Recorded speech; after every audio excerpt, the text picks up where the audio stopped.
You are experiencing the Knuckleheads of Liberty podcast. Today is July 10th, 2023, and welcome to the Knuckleheads of Liberty, where we're bringing you the people and the organizations fighting for liberty across the country and in your region. Today's show is a special show that's going to be focused on some of the decisions that have come out of SCOTUS recently. So we're just going to kick some of those around to share some of those findings with you. But I also wanted to mention, too, at the beginning, if you'd like us to do a focus show on something in your region, just leave a comment on our Facebook page and or Knuckleheads at knuckleheadsofliberty.com, and we'll certainly consider it. So anyways, before we get into the show, let me introduce you to the rest of the panel. In our lower left-hand corner, we have Leon, the word Brathwaite, last word in Liberty. He is a retired engineer in the state of California. In our lower right-hand corner, we have our screaming eagle of freedom, Tim Everett. He is a pilot in the state of California. My name is Jason McPhee, and I'll be your host. So the SCOTUS rulings, there's been a lot of big stuff that's come out recently. I think we should just for clarity, we should tell our audience that SCOTUS really means Supreme Court of the United States, please. Exactly. Yeah. I know you hear those terms, POTUS, SCOTUS, and all these other things. It's just part of that big book of acronyms that comes from the government, the BBA. But anyway, James, maybe we could get our visual up on this one. So here's sort of a nice overview that NBC put up on this, and it sort of shows some of the recent decisions that have come out and how the different judges voted on it. And so there was about 10 decisions that came out over the last couple of months, and we're going to try and tackle about 5 of those here for you on the show today, if we can get through them. This first one we wanted to touch on because it's potentially has some pretty big implications, and that's Sackett versus the EPA. So this is a case about water rights, and essentially this is something that is dragged on. This particular case for it's been in front of the court for like 15 or 20 years. It's just been a real saga. This couple, they decided they wanted to build a home in Idaho that was near a lake, and there's all kinds of apparently restrictions that the EPA has put on this with respect to whether or not it's considered a wetland or let me see if we have a visual that we can show. So essentially, if it's adjacent to a body of water, they're saying that the EPA can regulate that. But then if it's also considered a wetland as well, I believe, and it's adjacent. And so the Sacketts, this couple, they wound up buying this lot of this property lot here in this sort of developed area near a lake, and it's not actually next to the lake. In Idaho, just to be clear. In Idaho, yeah, I think it said that. So they had this piece of property. You could see it's not even next to the lake. But once they bought the property, they found out that they weren't going to be allowed to develop it. They'd actually started the process, and then I guess the EPA jumped in and said, "Hey, you need a permit for this. This is a wetland," and that's what started the whole ball rolling. Apparently they went in, they tried to hire their own people to try and determine if this was a wetland. I guess the Army Corps of Engineers had previously, I guess, told the earlier owner that they thought it was a wetland, but they didn't bother to to put it in the register that, I guess, information with the locality. So when these guys the Sacketts bought this land, they had no knowledge that this was, I guess, at all a wetland. But the question really became was, how is this even defined? There's all these crazy things like, is it adjacent? What does adjacent mean? And all of these other things. Like I think they decided previously, there was an earlier decision that allowed this even to get to court back when Scalia was justice with the court. And they came out with this crazy idea that whether or not it's a nexus to, I don't know, just all kinds of crazy terms. But the bottom line is, there's just so much confusion that if you're a property owner, how can you hope to know? And so we actually have an audio clip from the oral arguments of Gorsuch questioning the attorney for the EPA. And it actually kind of gets to the point that we're trying to make here. And so let me play that, and then I'll open it up to you guys to talk. So James, maybe we can get the audio clip here of Gorsuch questioning. They have to actually be wetlands. So no, I understand that. I'm just asking about adjacency. Understood. How does anyone know, any reasonable person know, within maybe several hundred square miles in a watershed that drains into a body of water that is the water of the United States, know whether or not their land is adjacent to? So I think we are talking about adjacency, and that may not be something that gives you bright line rules, but it rules out things that are many miles away. Does it? Are you sure the EPA would take that view? I've asked this question. The agencies have told me they do not draw bright line rules. They do not think 300 feet is unreasonable for adjacency. So how about 3,000 feet? Could be?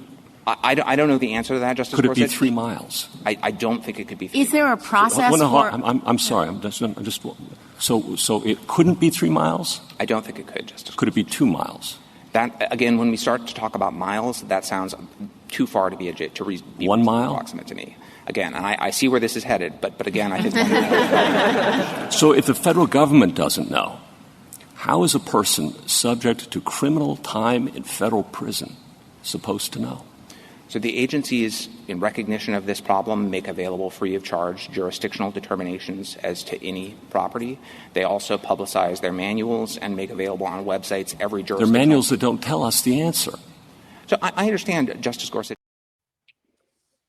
So you can see it's kind of a confusing issue. You know, how do you even know when you're in violation of some of these laws? And it's pretty crazy. And by the way, that went on for, you know, close to an hour of them wrangling over these definitions, I guess, not just Gorsuch and the attorney, but some of the other justices as well.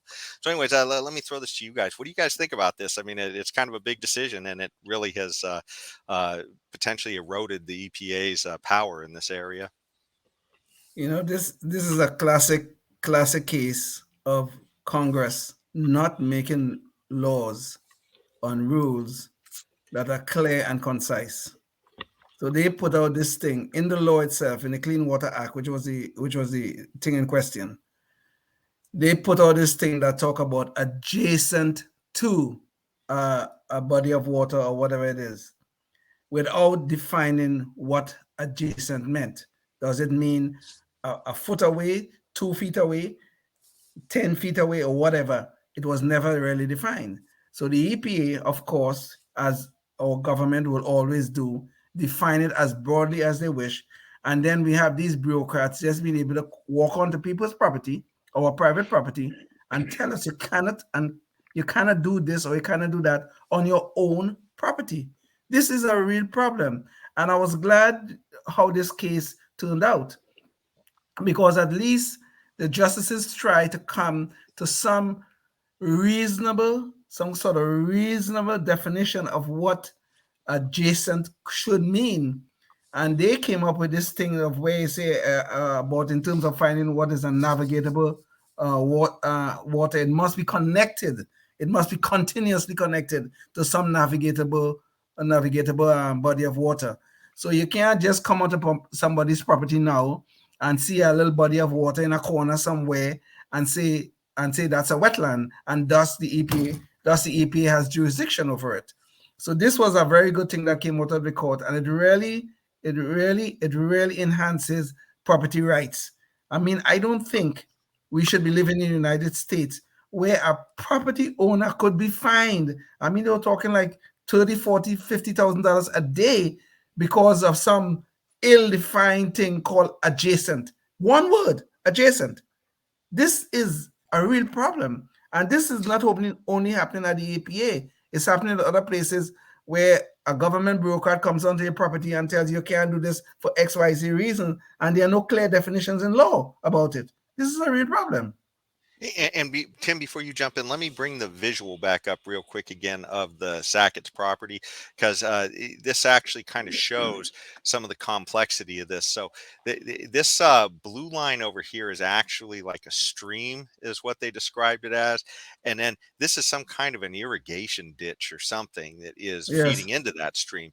And so they're claiming, I said, because clearly this property is adjacent to other properties here. So it's not really adjacent to this body of water, but they're claiming, I believe, that it's adjacent to this ditch, which is running into the stream, which is then running into the navigable body of water. So they're claiming then that therefore it's a wetland. And some of the stuff that was kind of crazy. I mean, they were literally telling the Sacketts they wanted them to leave the property alone for 5 years and just observe it. Yes.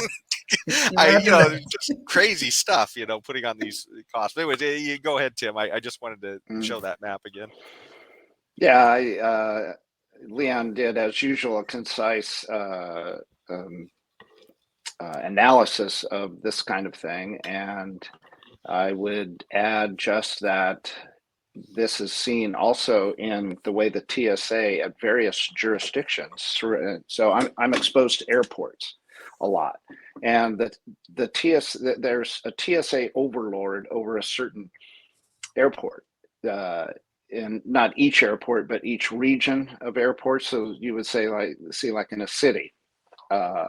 So one TSA head guy will have one set of rules that apply in his determination of how it applies, because there's nothing, like Leon said, there's nothing defining. There's no definite thing to go on that they have, so they're left to their own devices. Also, so there'll be one that's way stricter than the other. So one airport you have certain rules, and then another airport you have completely different rules.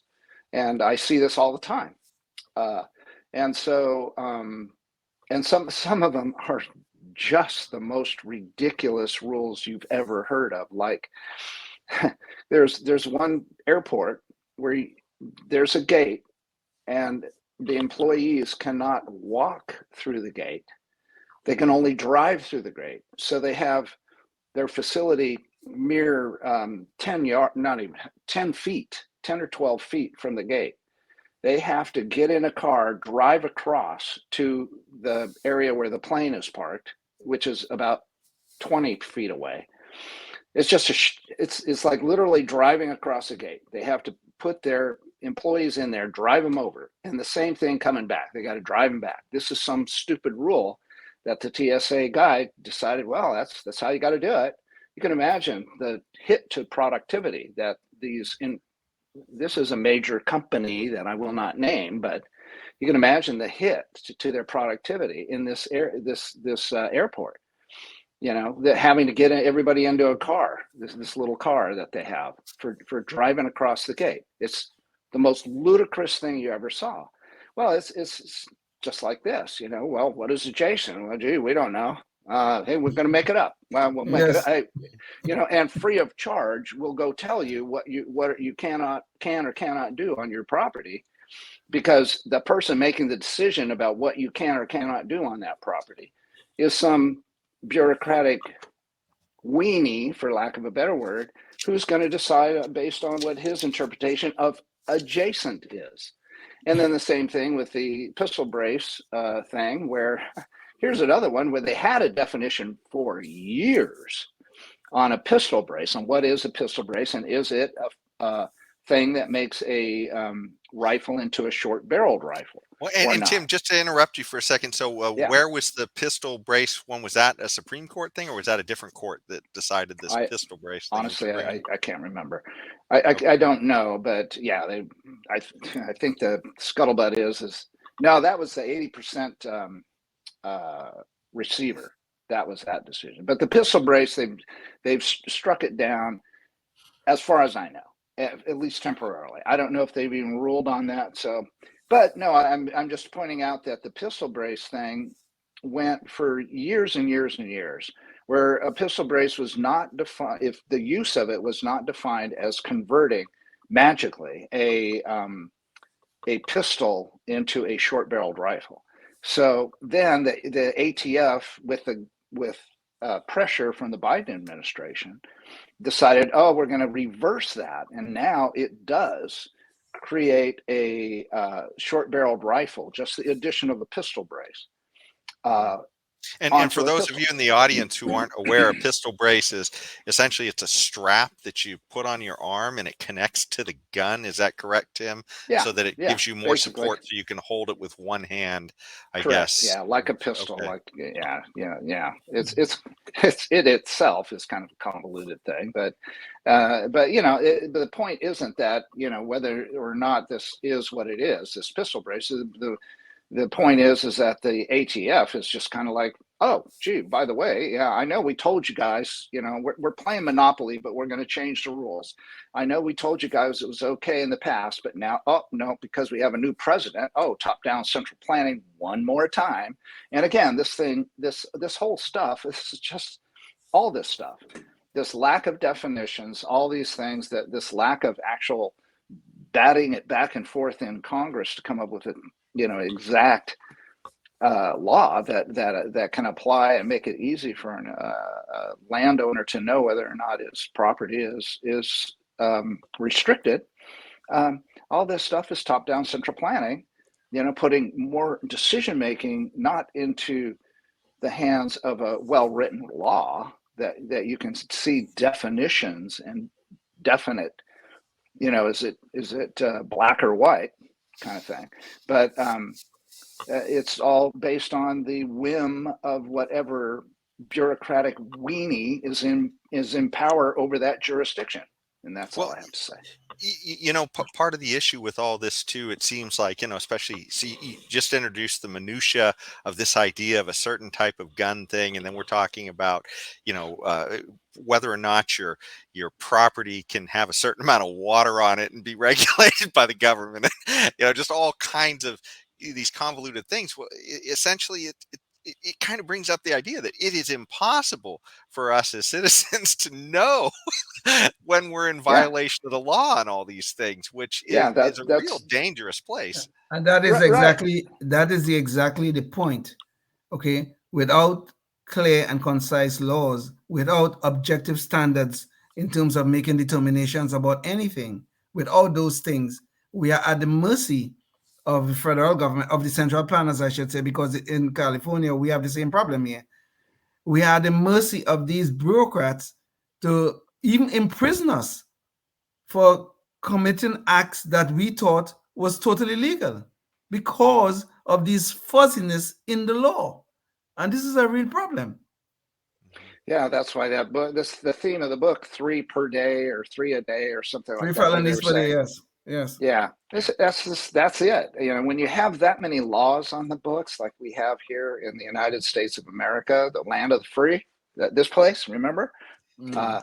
That's what happens. You unwittingly are in violation of numerous laws all the time. All of us are, because there's so many. I mean, yeah, if they wanted to go after and throw everybody in jail, what's that going to do to the income, the tax base? How's that going to improve your tax base? But they could probably throw all of us into jail just because, if they wanted to, because there's so many laws we don't even know about that we violate constantly. Well, but the most dangerous part of this, though, is that they can't enforce all of these laws all of the time. Otherwise, the country would come to a screeching halt. So essentially what happens is the stuff is getting enforced when it's convenient for the government or when it's politically convenient. There we go. And therefore, if your name is, say, Tim Everett, and you are caught with cocaine and a computer that shows you've been dealing with prostitution and getting bags of sacks of cash from other countries to influence the government, you can bet you're going to be thrown in jail, Tim. But if your name is Biden, different story. No problem. Different story. You mean like if I threw my gun into a garbage bin? Yeah. Did that? Yeah, I might get in trouble for that, right? Yeah, they trace that gun right there. Or even further than that, Tim, you lie on the application about your drug use. You all right? Oh, that's right. Yeah, exactly. Yeah, lie on the application. Well, I think let's shift into the next story. Jane, maybe you could bring up the visual again. And this one is going to take us to a topic we've talked about in this show before, and that is student loan forgiveness. And so this has been a real fiasco. Essentially, Biden, as he was on his path, I believe, to getting elected, was essentially making promises to forgive student loans and such. So almost essentially buying votes is what it appeared was happening. But the bottom line is that he has. The question was, did he really have the authority to do this? And let me bring, so that was essentially the overview, Biden versus Nebraska. And here's the actual story on it from Cato. Supreme Court strikes down Biden's loan forgiveness program. So this one was more narrow. The last topic we talked about was 9-0. So I mean, even the sort of left justices thought the EPA had overextended its powers and some of that stuff. But in this case, it's a little more narrow. It's essentially the conservatives versus the sort of leftist judges on the bench. And so the crazy thing about this is that almost everybody was saying that Biden did not have the authority to do this. I mean, if it's a spending thing, that's a congressional authority. That's the way Congress has the power of the purse. The president can, is supposed to execute the laws that Congress puts forward, but he doesn't have the power to just decide to give money away. Essentially, that's not under his purview. Essentially, making law, which is not, the executive branch cannot make law. These are not supposed to. Yes, exactly. And so, I mean, they have regulatory authority, but that's a lower level than the statutory authority of Congress. But anyways, so in this particular case, the question has come up: does he have that authority? And he's been saying, yeah, I have this authority. But it's funny because we actually have a video clip here that you may have seen already. But a couple of years before this decision from the Supreme Court, Nancy Pelosi said, look, he can't do this. And now it's sort of coming back to bite the Democrats because they decided they wanted to do it at some point. And it was a little bit of an inconvenient thing that Nancy Pelosi had sort of put this out there. But let's roll with that and show Nancy Pelosi telling us the law. People think that the President of the United States has the power for debt forgiveness. He does not. He can postpone, he can delay, but he does not have that power. That has to be an act of Congress. So it's pretty clear. She was the Speaker of the House, and she said that, hey, Biden does not have the authority to do this. This is something that we have to do. And, well, the Supreme Court agrees with Nancy Pelosi in this case. And so they've said that, that Biden was not going to be able to. You mean the conservative Supreme Court predominantly agrees with Nancy Pelosi? Is that what you just said? That's what I just said. Of course, I don't know if Nancy Pelosi agrees with herself. I agree with Nancy Pelosi too. This is a glorious day.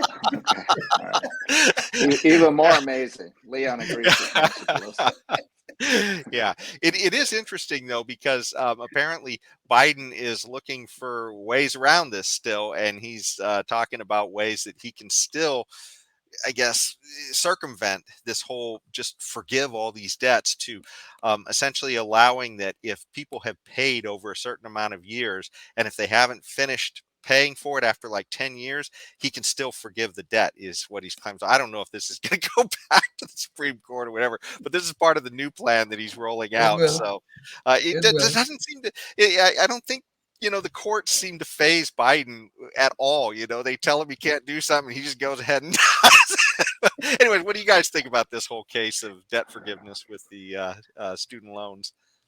Timmy can go. I went on the last one. Timmy can go. All right, if I'll go first. I guess I just can't wrap my head around how the left, which it seems like with this divided decision, enjoys so much top-down central planning.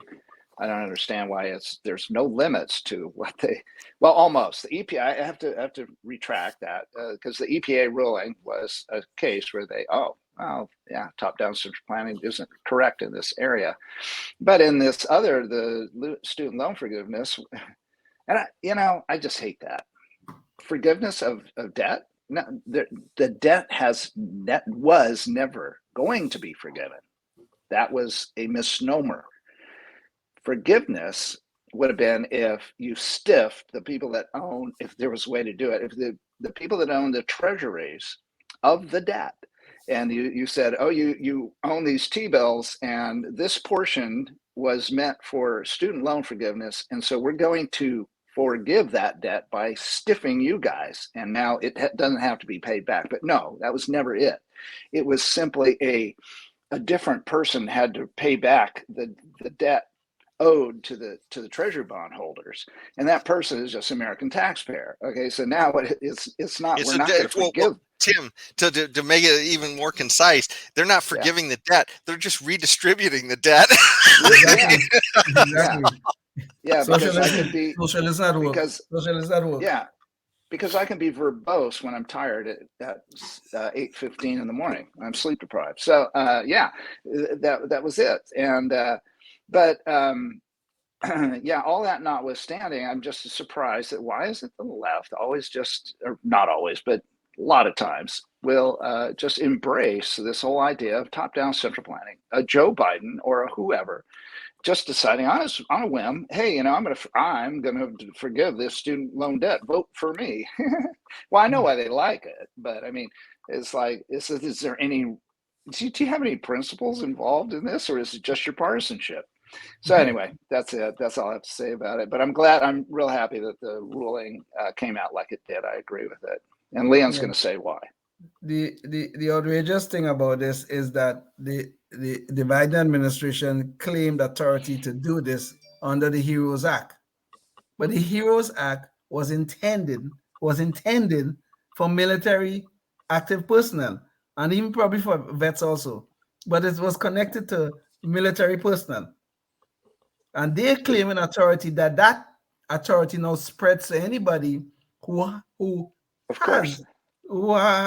has or have a loan for that they have not been paying on for a little while or whatever, that kind of stuff and things like that because of the pandemic. That was the first step they did.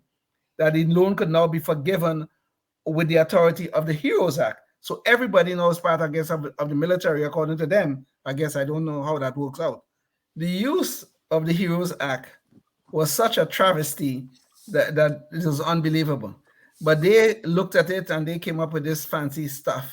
But the main thing about this thing, the main thing about the whole thing, was the executive branch of government was actually making law, which is seriously problematic. They were actually making law. But that is a power reserved for the legislative branch, which is the Congress of the United States. That power is reserved there, especially the power of the purse involving, this was a financial transaction. And that is embedded in our Constitution. But the Biden administration, they claimed it. This is our right. We're going to do it. And we're going to buy our votes by forgiving these debts. And look at the word they use, forgive. Really? Forgive? When is we, the taxpayers, going to take the burden of this thing and they call them about forgive? So the students are forgiven, but what about us, the taxpayers? What about us? And worse yet, what about us who send their kids to school and actually pay their loans off? What about us? This was so ridiculous, it was unbelievable. So I'm very happy the court ruled the way it did. Mm-hmm. Yeah. And, another, just kind of a side thing on this whole issue is, why is the government involved in this in the first place? I mean, it's just like the government is just got its nose into everything, making it so complex and causing all these problems. And think about what the product is here too. Why this student loan forgiveness is such an issue? It's literally because we've got all of these loans that for an education that's not paying for itself, right? I mean, so people are claiming that, that this terrible investment that they put this money into, it's not paying off, that the government literally guaranteed. so, it's just one thing after another. The government gets his, nose into it, and it just goes off the rails. And I don't think But we'd be that point you talking just about made this. about these loans, the college education not paying off. I mean, that is such a good point, because we have these little kids going into these universities, and they're doing gender studies, African American studies, they're doing Asian American studies, all these things that have no value in the marketplace. I'm not saying that these things, you shouldn't at some level study these things at some, as maybe part of a larger curriculum. But when you go in a university and you focusing on these things where this is your specialty, and then they have no value in the marketplace, what do you expect? What do you expect? You come out and you can't find a job that will pay you enough money to pay off the loan. What would you expect when you have a nice fancy degree in gender studies? For God's sake, think about this. Yeah, all it takes to make education worthless is for the government to get involved in it. But speaking of other impacts to education, there was another big decision that came down. This, in some ways, this might be one of the biggest decisions, and it had to do with affirmative action. And it everybody's heard of the issue with Harvard, but it actually North Carolina was in this suit too. And James, maybe we could get the visual up on this again too. So this one was decided 6-3 again. So it was mostly the conservatives lined up against the sort of the more left-leaning judges. But the issue was that they were essentially stacking the deck against Asians because they wanted to have their particular race mix in the college. And so, here's an article from the Washington Examiner talking about the case, diversity, house of cards collapses. But I particularly like this article from the New York Post because they give a lot of the numbers breakdowns here, in this particular issue. So they talk about, the Supreme Court ends affirmative action here, but if you look at what it took as an Asian to get into some of these, like for instance, if you win the academic 10th decile, so that means I guess if you win the top 10% academically, to be an Asian, only 12.7% of those Asians that applied in that decile were going to get in. But for African Americans, if you were in there, it was like 56%. So I mean, and granted, this isn't the raw numbers that people admitted, but this is your chances if you were there, based upon your academic performance. Yes. So part of the way that they weighed this is that they said that they started putting all these other crazy metrics, like how likable you were. And that they, you talk about race. I can't think of a more racist thing to say than, well, if you're black or Hispanic, we like you a lot more than if you're white, and we really like you a lot more than if you're Asian. So, I mean, we're not making this up. I mean, this is literally what Harvard was doing. And they're claiming it's not racist. They're claiming, this is just the way we do things nowadays to get the type of student body that we want to see. So it's just horrendous. And let me bring up we have a video clip here too, because this is what should really be guiding this. This is Martin Luther King himself. Just a short clip of him giving us guidance on where we were supposed to be going with all this. Oasis of freedom and justice. I have a dream. My 4 little children will one day live in a nation where they will not be judged by the color of their skin, but by the content of their character. I have a dream today. Well, that dream was not alive at Harvard, apparently. So, and not alive in quite a few places run by Democrats today. And I just want to show you, too, I mean, the idea of that content of character versus color of skin. This was literally Martin Luther King's dream was put into the California Constitution. And back in 2020, the Democrats here literally were trying to remove that so that they actually could discriminate. If you look here, they had a Prop 16 and it failed, but 43% really wanted to get rid of that, which is a scary number. You think about that many Californians said, hey, we need to, get rid of the restrictions against the government and being able to discriminate on the basis of race. In fact, what it said was a yes vote supported this constitution amendment to repeal Proposition 209, which back in 1996, which put into our Constitution that the government and public institutions cannot discriminate against or grant preferential treatment to a person on the basis of race, sex, color, ethnicity, or national origin in public employment, public education, and public contracting. So, I mean, this is a strategy by the Democrats. This isn't just happening at Harvard. This isn't just happening at a few places. They're literally trying to lay the groundwork within the law to be able to do this anywhere they want to do it within government. So, anyways, I'll throw this to you guys. What do you guys think about all this? Remember Joe Biden was telling us about Jim Crow 2.0? Remember he was telling us about that? This is what is happening in America today, is Jim Crow 2.0. You see, we are no longer human beings. We are no longer Americans. What we are just a bunch of humanoids who only definition is our skin color or ethnicity. So we are no longer living Martin Luther King's dream of content of character. That's how we should judge people. We no longer want to judge people by the capacity of their competence. We no longer want to judge people by the color of their conduct. Those things are no longer important. What is important is the color of your skin or your ethnic background. And this is a serious problem. This is Jim Crow 2.0. Here I'm going to agree with Joe Biden, but he was using it for another purpose. But he's right. It is Jim Crow 2.0. And this is a problem because what we are doing is we are legalizing. This was the attempt to legalize discrimination. And this is exactly what was happening. We were giving preferences to whites during Jim Crow 1.0.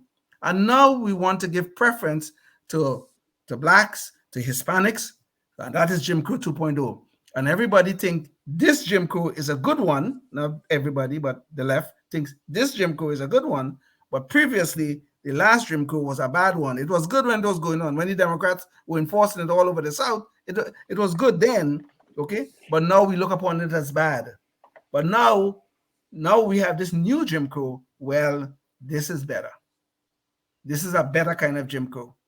So we have bad racism and good racism. It's not just Jim Crow 2.0, it's Jim Eagle. Jim Eagle, thank you.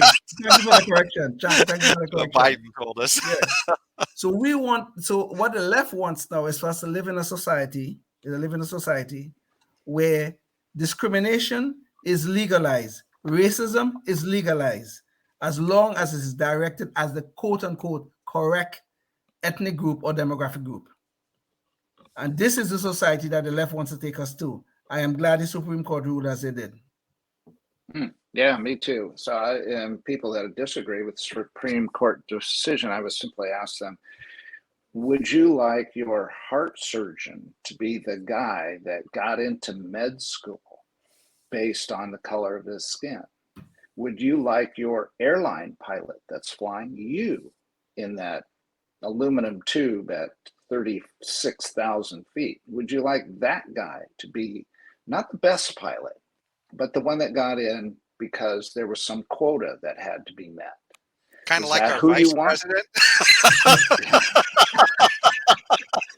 Because she may wind up at the helm of the whole country. Who knows? The way Biden looking these days, it might be so true. Yeah. So, is that what you want? Is that the world you want to live in? Or die in, in the case of the heart surgeon and the airline pilot? Is that worth it for you? Or you care that little about your life that you don't want the best pilot? You don't want the best surgeon. You want the one that was there for quota reasons. There you go. And this is the point, Tim. The capacity of competence. If we are not judging by that, God help us. And just to make it clear too, this administration is all in on this type of thing, because remember, when he chose Kamala Harris to be his running mate, he said it's going to be a woman, and he said what color the person has to be too before he chose the person, and he said the same thing for his Supreme Court nomination in Ketanji Brown. So it's just, yeah, But the ironic thing about Ketanji Brown, in the Ketanji Brown case, Biden said he was going to select a black woman, and when during her confirmation hearings, when she was asked what is a woman, she did not know what a woman is. Yeah. So I don't know if Biden actually picked a black woman for the court. I don't know. Yeah. Well, maybe Biden knew, and she was just confused. I don't know.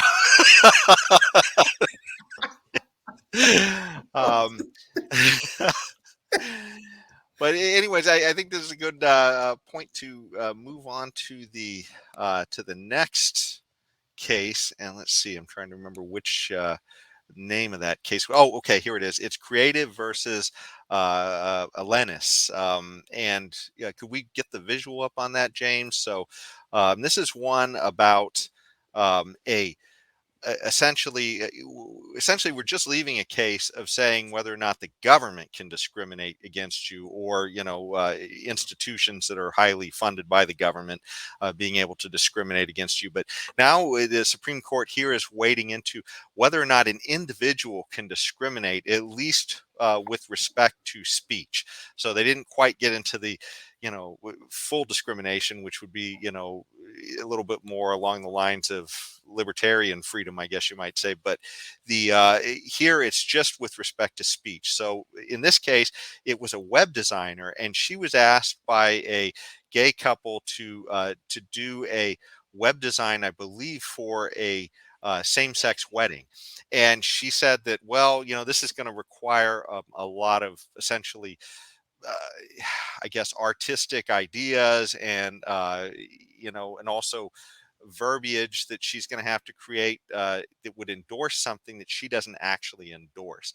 So you could think of it kind of on the flip side. Suppose it was a person who was maybe a black person having to make a cake for a guy who comes in a Ku Klux Klan Grand Wizard robe, and stuff, and says, "Hey, I want you to make a web design for our club because you're the only web designer in town, and we need to get the hate on our Wednesday nights or whatever.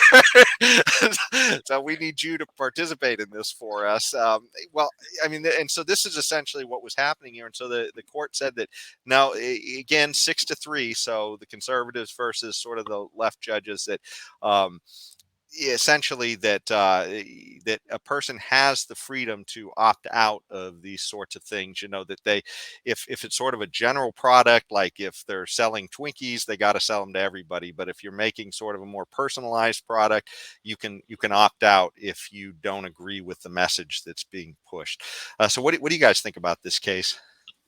Well, I think the case was about, can the government force you to deliver messages that you disagree with? Because I think the whole issue was a Colorado law that would require would have required the web designer to do this job. But you raise a very interesting point. What about what would have happened if the web designer was black, and guys from the Ku Klux Klan walks in and say, "Hey, I need a website where they could go and find out all the horrible things we have to say about black people." I mean, right. I mean, you could see what kind of problems you could get into when the government is trying to force you to provide services where you're delivering a message that may be contrary to the fundamentals of your very existence. And I do support the ruling as it came down, where the web designer does not have to do this, and I think this is a very good thing. The only thing also I would say, though, I think this is a private business anyway. This web design is a private business, and I don't know why any government should want to force them to serve any customer. Quite frankly, why don't you go find another web designer who's willing to do it? She lost the business. That's her loss is on her. Somebody else will gain from her refusal. I don't see what the problem was, but There was a law in place here that was forcing her to deliver that message, which was obviously against the concept of being an American, I think, and certainly against the issues involved in the First Amendment. Yeah, good points. Yeah, and I agree with the decision. And I do think that just to add one more kind of background information, even though I agree with the philosophical position of the decision, I would just only point out that this lady sued the government herself, the state governor there, I guess, and so to me, this kind of thing, this problem is, or this solution is in search of a problem, because it's just not that much of a problem. I mean, there was the cake thing, which was a good example. The cake baker, just to refresh baker, everybody's, where he would sell a cake, but he wouldn't actually design it for a gay wedding. So yeah, right. Go ahead, Tim. Yeah. So because he didn't want to be a part of that. So there's probably very few instances where this is ever going to be a problem, because most people will be willing to take your money. You want to design a website, and I have the money, you have the time. Most people say yes, but I can see the philosophical thing. You don't want to be forced to do that. You don't want to be forced, whether you're a left-leaning liberal or a right-leaning conservative. You don't want to be forced, whoever you are, to work doing something that would be rubbing you raw as you were doing it, and so, yeah, I'm glad this is a good example, I think, of where top-down central planning lost one. And so I agree with it. Well, and to sort of hammer home what you were just talking about as well, it's funny because a lot of the people who are for forcing this person to do this work, they are the same people who, when Donald Trump was elected, they thought it was just fine if a person would not design a dress for Melania to wear, and they bragged about it. They said, I will not design a dress for her to wear. I will not perform for Donald Trump at, his, and of course, Trump is, this is clearly about a political ideology. They don't like it, and they're exercising what should be their freedom not to. But they don't want to give that same freedom to other people, for whatever reason, to make these. Yeah. So yeah, it's sort of the shoe on the other foot type of thing. And I never seem to do that test. I see how we're avoiding the H word here so deftly. Yeah. Yes. Well, definitely. Yes. Yeah, it's impossible to get around nowadays, but there's a sort of another case about discrimination, but this one has to do with businesses being able to, I guess, discriminate against the accommodations that they allow for different types of workers. And so this one was Groff versus DeJoy, and it had to do with businesses being forced to give accommodations to certain workers for certain things. But when it came to Christians, if a Christian said, hey, I would like to be able to have, some accommodation to be off on Sundays when I pray, that, they weren't willing to, that some businesses aren't willing to do that, I guess. And so the court said, well, if we're going to have these, reasonable accommodation things, then we can't exclude Christians from that group. And as sort of a liberty-minded person, I mean, I agree with the concept of you shouldn't have different classes that you're having special rules for. Personally, I kind of feel like it's more of a thing where, hey, this is sort of a private arrangement between a business and an employee, and it should be a voluntary relationship. But anyways, the court decided 9-0 on this one. So oddly enough, the sort of left-leaning judges were sort of sympathetic to the Christian on this one, and this was a particular story. I think this is the man, Gerald Goff. It was, I guess, the United States Postal Service. So they didn't want to give him time off, which is, so it's not even a private employer here. It was actually a government or quasi-government employer. So anyways, what do you guys think about this one? Well, if the business is given accommodations to other religious groups, then I can't see how they could deny anyone the same accommodation. But my problem with this whole rule, and it goes back, takes a step further back, a further step back, in the sense that you do not have entitlement in any job. Okay, especially when you're talking about private employers. Well, in this particular case, is quasi-private. Well, I don't know why you call it postal service, because they're still a government agency, but they are run separate from the government itself. But you do not have a right, an entitlement to any particular job. So if you went to a job and the requirements is that you work on a Sunday, as it was in this particular case, then you're not entitled to that job. I find you should go find another job if you find that too much of a burden to be able to keep that particular job. But if the business already opened the Pandora's box of giving accommodations to other religious groups, then I cannot see how you could at the same time say no to one of the Christian faith. But I have a little problem with the whole concept of the accommodations that are being made as if there is some sort of entitlement to any particular job. Yeah, well, I agree totally with what Leon said, and I think he said it in a very concise way, and I can't add to it or subtract from it. Okay. Thank you, Tim. Thank you. Well, that's a great segue to our last topic, and that's our Knucklehead Noise Patrol, where obviously you can see a lot of these decisions, not all of them, but a lot of them rub the left-leaning judges the wrong way, and therefore the Democrats the wrong way.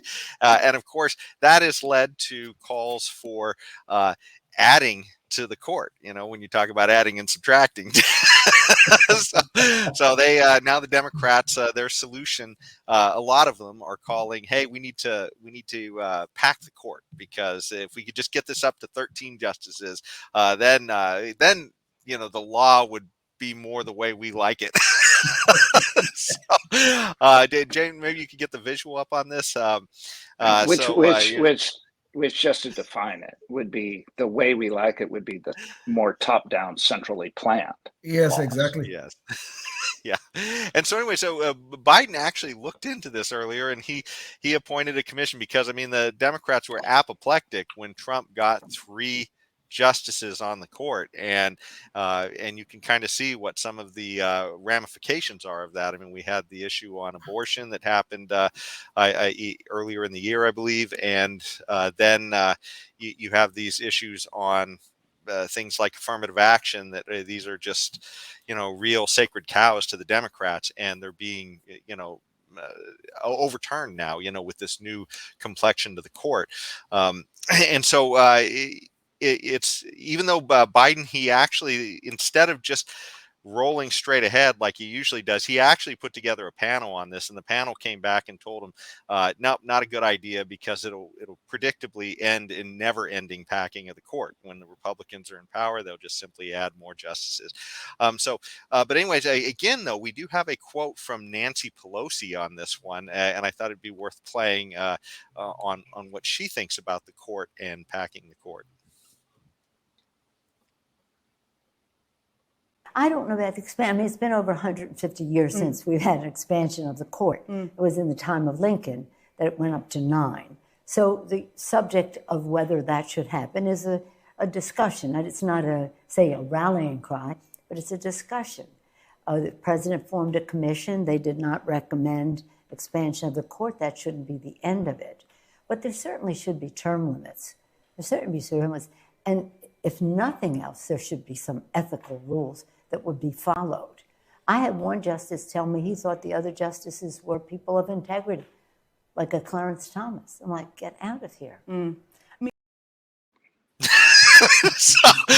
so not only are they necessarily want to pack the court, they want to find all kinds of ways to get these justices off of the court. They want to they smearing them, saying they lack integrity, anything, because they're not agreeing with them. That's that seems to be what the case was. But it's funny though, because for somebody who's claiming that Clarence Thomas lacks integrity, she was benefiting quite a bit from her husband having all kinds of inside information. Tell me this thing, yeah. while she was Speaker of the House. So I mean, he made in hundreds of millions of dollars with his stock trades, and but Clarence Thomas is the one without integrity. So, anyways, what do you guys think about all this?